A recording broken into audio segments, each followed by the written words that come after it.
안녕하십니까. 진로진학의 나침판의 신동호입니다. 오늘은 역사 동아리가 우리 학교 활동의 노다지라는 주제를 가지고 얘기를 하려고 합니다. 역사 동아리라고 하면 굉장히 그 축소해서 생각하는 경향이 있는 것 같아요. 예를 들면 우리 한국의 역사나 또는 뭐 이런 것들을 주로 많이 생각하는 것 같아요.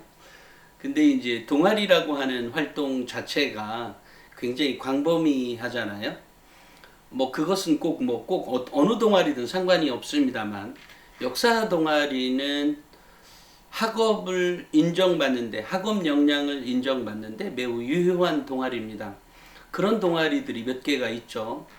물론 뭐 각각의 그 뭐 물리 동아리, 화학 동아리 이런 것들처럼 그런 동아리들도 좋긴 한데 뭐 좀 가장 흔하게 많이 나오는 게 이제 토론 동아리죠.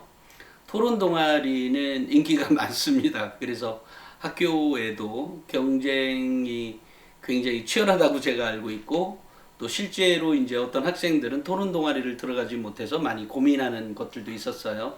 그래서 예전에 제가 이제 강의 가면 토론 동아리를 하지 못할 경우에는 그 어떤 뭐 요즘이야 그렇진 않지만 예전에 자율 동아리가 뭐 두세 개 인정받을 때는 뭐 소모임의 토론 동아리 같은 걸 만들어서 운영을 하되 그 운영하는 방법을 제가 구체적으로 알려드린 적도 있었습니다.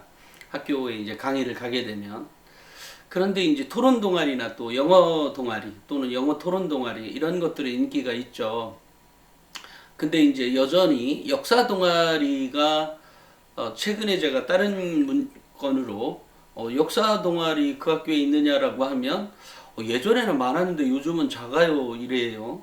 그래서 왜요? 그러니까 애들이 요즘 역사 동아리를 잘 안 한다 그래요.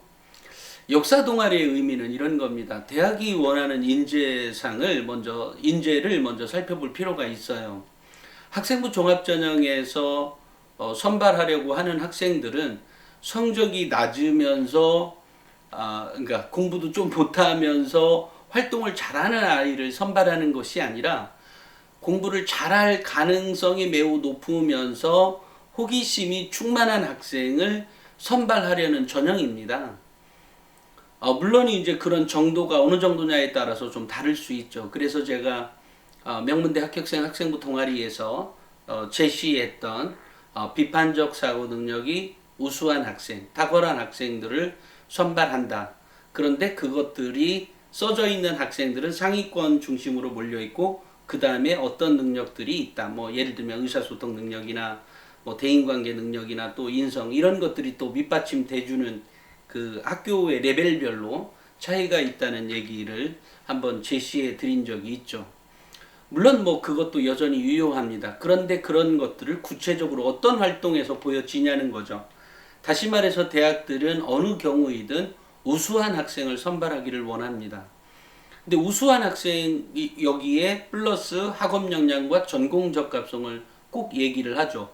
물론 서울대를 빼고. 하지만 서울대에 들어가는 학생들은 기본적으로 전공 적합성을 말은 안 본다고 하지만 실제로는 그런 것들이 다 갖춰져 있는 학생들이어서 그렇게 얘기하는 것이지 어, 저, 전공 적합성을 아예 안 본다? 안 봐도 학업 영상에 다 드러나 있습니다. 그러니까 물론 다른 대학들도 다른 학생들도 마찬가지고요. 자, 이런 경우에 역사 동아리가 왜 좋은 거냐면 역사 동아리는 흐름이라는 게 있죠. 그죠? 한국의 고조선이 있고 그다음에 뭐 다양한 뭐 부여, 맥, 뭐 이런 고구려, 백제, 신라 이런 게 있다가 나중에 이제 고구려, 백제, 신라만 남고 어쨌든 흐름이란 그다음에 고려가 있고 조선이 있고 있었죠. 또 발해가 있었고요. 이렇게 흘러갈 때 이제 그 뭐 중국은 또 역사가 있죠. 진나라 있고 한나라 있고 그다음에 그 진나라, 한나라, 그 다음에 5, 16국 시대가 있었고, 그 다음에 수나라, 5, 16국 시대, 그 다음에 어쨌든 이런 흐름들이 있잖아요. 내 기억을 그 다음에 이제 당나라, 그 다음에 원나라, 송나라, 원나라, 그 다음에 뭐 이렇게 흐름들이 있잖아요. 그러니까 이제 그 우리가 그 역사의 흐름들을 이렇게 보다 보면 결국은 이게 이제 그 자기가 좋아하는 학과와 연관이 되는 거죠. 예를 들면 그러니까 이렇게 전반적인 흐름들을 살펴볼 수 있다는 것은 학문적으로 이 학생에게 매우 뛰어난 역량이 있음을 알 수가 있게 됩니다. 그러니까 역사 동아리를 가지고 자기가 물리라고 하면 물리에 또는 물리에 있어서도 역학이면 역학에 관한 역사의 흐름들을 에 대한 보고서를 쓴다든지 아니면 뭐 생물이라면 생물도 어떤 변천 과정들이 있을 것 아니겠어요? 어떤 특정한 종을 가지고 얘기해도 좋고요. 또 이 전체의 어떤 흐름을 알아볼 수 있다는 면에서 매우 좋은 거죠. 근데 이제 문제는 뭐냐면 대학에서 선발하는 우리 학생들이 무슨 대단한 전문 지식을 고등학교 때까지 배우겠어요? 굉장히 다양한 것들을 배우게 되는 게 고등학교지 않겠어요? 이것저것 섭렵해 보는 거고, 물론 대학교 때도 마찬가지입니다. 학과는 있지만 다양한 것을 섭렵해 보는 거죠. 대학원에 올라가서는 좀 다릅니다. 그죠?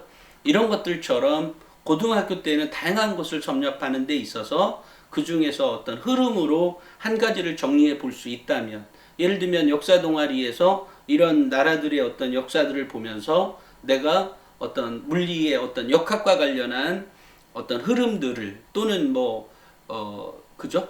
그 역학이라고 하는 흐름들이 있죠. 또는 뭐 전자와 관련한 어떤 흐름들이 있는 거고요. 시대의 흐름들이 있죠. 그 다음에 그것이 시작 시점부터 지금 현재까지 발전사를 전반적으로 조망해 보는 것. 이것은 매우 중요한 능력, 그러니까 역량? 중요한 활동입니다. 그러니까 이런 활동들을 해봤다. 그리고 그것을 통해서 자신이 앞으로의 미래를 어떤 거를 그려본다. 뭐 이런 것들도 전체적인 역사 동아리에서 헤쳐나갈 수, 그러니까 그것을 뿌리를 두고 그거에 근저를 두고 볼 수 있는 것들이죠.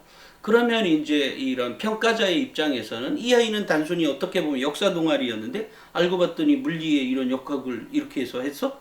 오, 근데 이 역학에서 뭔가를 했어? 오, 얘 봐라. 이렇게 나올 수가 있는 거죠. 그러니까 역사 동아리는 매우 중요한 활동 중에 하나인데 왜 요즘 인기가 없는지 모르겠어요. 역사 동아리 그거 정말로 매력이 있습니다. 또 하나는 이제 역사를 많이 알게 되면 학생들이 좀 똘똘해집니다. 그러니까 어쨌든 흐름 전체를 이해할 수 있다는 면에서죠. 예를 들어 역사 동아리도 매우 단순하게 본다는 거가 아니라 전체적인 흐름을 좀 경영하게도 역사가 있습니다. 그러니까 흐름이라는 게 있는 거죠. 그러니까 예전에 기업들은 뭐 18년 또는 30년 만에 꼭 무너지는데 최근에 이제 뭐 더 오랫동안 가는 기업들은 도대체 어떤 거에 근저한 거냐. 물론 그런 거에 의해서 어떤 혁신이 있었기 때문에 그 기업에서 혁신이 있었기 때문에 더 올라가는 것도 있는 거죠. 또 하나는 뭐 우리 삼성 같은 경우에 그룹이니까 어떤 건 없어지고 어떤 건 또 있어지고 또 발전되기도 하고 그럽니다. 그죠? 그러니까 그런 것들을 조망해 본다든지 이것은 사회학에서도 볼 수 있고 경제학, 뭐 회계학 뭐든지 다 그렇습니다. 그러니까 우리가 역사 동아리에 그렇다고 역사 동아리에 뭐 미어 터지게 많이 오는 것도 좋지만 어쨌든 역사의 전체 흐름을 읽을 수 있다라는 점, 그리고 역사가 곧 역사 그 자체를 알므로써 미래를 이렇게 볼 수 있다라고 하는 점, 이런 점 때문에 역사는 매우 중요한 학문이기도 하고 이것을 가지고 전공 적합성을 더 부각시키는 데 활용하기도 매우 유용한 재료인데, 아니 그 역사 동아리가 인기가 없다 그래서 제가 너무 어이없어 했습니다. 역사 동아리에 관심을 가지시고 역사 동아리에 들어가서 지금 제가 얘기한 방식으로, 다만 제가 이제 콕콕 찝어서 이것도 굉장히 많이 찝어준 거죠. 평소에 비하면. 이유는 그렇게 활용을 해서 그 학생이 더 넓은 범위로 공부 범위를 확대해 가고 또 그런 관심사가 생겨서 자신의 어떤 전공에 대해서 더 근접해 갈 수 있는, 그리고 그것이 현재에 머무르지 않고 미래까지도 바라볼 수 있는 어떤 시각이 생길 수도 있는 거지 않습니까? 그러니까 역사 동아리에서 역사 동아리를 에 대해서 정말 관심도 가지시고 우리 학생들이요. 또 우리 학부모님들도 역시 마찬가지입니다. 어떤 그 당장의 어떤 실적 때문에 너 이거 해 뭐 이렇게만 얘기하는 것이 아니라 그 학생에게는 분명히 정말로 자질이 있다니까요. 아이들이 그만한 그 대화 상대가 필요했던 거죠. 어느 얘기를 해도 받아줄 수 있는 상대라든지. 근데 이제 사실 학교에서 그런 것들이 가능하면 좋겠지만 선생님들과 그렇게 긴 대화를 한다는 게 사실 쉽지가 않잖아요. 따로 시간을 내서 상담 시간을 번다는 경우를 제외하고는 그런 뭐 이렇게까지 길게 얘기할 수는 없겠죠. 하지만 특정 분야에 대해서 어느 정도 연구가 되어 있고 그걸 가지고 선생님과 대화한다면 충분히 선생님도 그렇게 받아줄 수 있는 자세가 되겠죠. 근데 이제 대부분의 질문들이 너무 단순하거나 내지는 그렇게 길게 얘기할 수 있는 것들이 아니죠. 하지만 뭐 좀 전에 제가 얘기한 어떤 특정 분야의 어떤 흐름들을 가지고 그것과 관련해서 한다든지 또 뭐 어쨌든 학문이라고 하는 건 어떤 경우든 계속 발전해 왔거든요. 그러면 그것이 어느 학문이든요. 그게 뭐 간호학이든 또는 어떤 것이든 그렇습니다. 그런 거니까 또 그거가 나왔던 어떤 역사적 배경이라는 게 있는 거잖아요. 그 학문이 나왔던 역사적 배경이라는 게 꼭 있습니다. 그런 것들을 가지고 흥미를 자꾸 더 북돋아 주는 거죠. 이러면서 이게 이러네? 이제 그렇게 되면서 자연스럽게 읽을 거리를 더 많이 찾게 되고 이렇게 발전할 수 있습니다. 그러니까 역사 동아리 정말로 많이 활용해 보시고 역사 동아리를 통해서 더 클 수 있는 방법들이 너무도 많거든요. 그래서 제가 최근에 이제 중국 역사에 이 동북아의 역사에서 한국이 얼마만큼 중요한 역할을 차지했고 한국이 뭐 예를 들어 예전에 뭐 하은주 할 때 하나라는 있다가도 없기도 하고 뭐 있었는지 없었는지도 모르는 거고 은나라라는 게 있었죠. 중국의 역사에서 중국이 자기들이 기술한 역사에서. 하지만 그 은나라 역시 우리 동이족의 국가였다는 거 아닙니까? 그러니까 물론 우리는 고조선이라는 게 따로 있었고요. 그러니까 뭐 전혀 다른, 그리고 그 고조선이 지금 뭐 한반도에 있었던 게 아니라 지금 베이징이나 그 밑에 하북성 그 밑에까지도 다 차지했던 땅이 우리 고조선 땅이었거든요. 물론 은나라는 그 옆이었고요. 이런 거니까 기본적으로 우리가 가지고 있는 이 동북아시아에서 차지하고 있는 비중은 막강했던 거죠. 물론 뭐 일본이야 당연히 뭐 저 밑에 동남아에서도 왔겠지만 지금 현재 한국의 우리 동이족들이 또 내려가서 만든 나라거든요.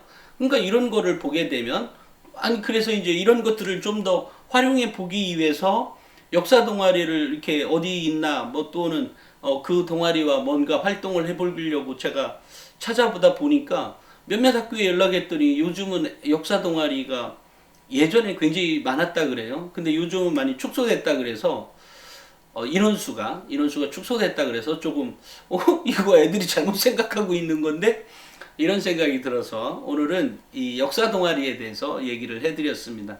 역사 동아리 잘 활용해서 학생부 종합전형에서 더 좋은 대학에 합격하는데 좋은 재료로 활용하시기 바랍니다.